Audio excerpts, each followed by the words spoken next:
room, you feel something, was it maybe a spark? But what if it turns out that you are a little bit country and they are a little bit rock and roll? It does happen, of course. A new survey shows that what kind of music you like does actually say something about your personal dating style. With more, CanadianMatch.com relationship insider Kimberly Moffit is here with us. This is a fascinating survey for a lot of us to read here who love music. And I want to start off going through some of the music styles. Country music. 80% plus of country music fans believe that they have a soulmate out there. Exactly. So this is the most romantic group out of all of them. But if you look at country music, actually, it's quite romantic itself. The lyrics are very family and relationship oriented, so this is actually no surprise to me. The other funny thing about country music fans is that they are the most likely to pay for a first date, but they're a little bit more stingy with their money, with most of them only paying between $20 and $30. And they write some great heartbreak songs as well in country music.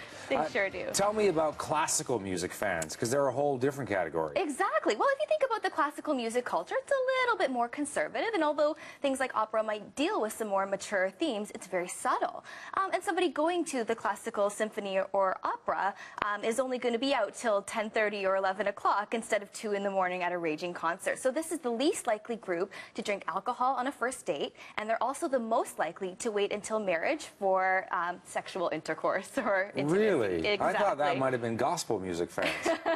Okay, let's go to rock and roll. Sure thing. So actually, this is my favorite group because 59% of rock and indie fans have had a one-night stand, which is more than double the national average, which is absolutely fascinating. They're also the most likely to drink on a first date, and they're also the most likely to want to be single in the summertime, which I think makes a lot of sense because this is the season of music festivals, and there's a lot of great dating ideas, that you can do in terms of music. And so-called hooking up, I guess. Yeah. For them, anyway. Exactly. And the funny thing is actually that one of the top 5 things that people write on their dating profiles on Match.com is actually the style of music that they like and all of the concerts that they're going to and CDs that they're listening to as well. Joan Jett said, I love rock and roll. Exactly. Okay, talk to me a little bit about rap and hip-hop and their dating behaviors. Exactly. So rap and hip-hop are the most likely to have to date someone at work, and also the most likely to have sexted, which is sending a sexually suggestive text message.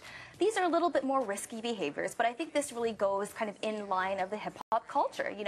It's a culture that promotes kind of living in the moment and being free and experiencing everything that life has to offer. So a little bit more risky, but also in line with the values. A couple of big jazz fests going on in this country right now. What about jazz fans? So jazz fans are very interesting, a little bit more existential, a little bit more cynical about life. They're definitely the most critical about marriage. They're the least likely to believe that you can stay married to the same person forever. All right, so this is a lot of fun. What do you think's going on, though, Kimberly, behind it? Because there are maybe some lesson to take away here. Exactly. So when I first read the study by Match.com, I was surprised. I thought to myself, well, how can somebody's dating personality actually be correlated with the style of music that they like? But I think this is something much deeper, that this is actually a testament to just how embedded music is in our culture. And from the time we're teenagers, we're listening to our favorite artists, we're emulating the way that they behave and maybe even wanting to dress like them or talk like them, and this eventually ends up shaping some of our actual values that we would then bring into relationships. I guess when people say, I like all kinds of music, that's one way to sort of help them in the dating scene. Sure. Well, I think the music is a wonderful starting point to kind of find out if somebody's values do match yours, because shared values make great relationships. Thanks so much, Kimberly. Thank you.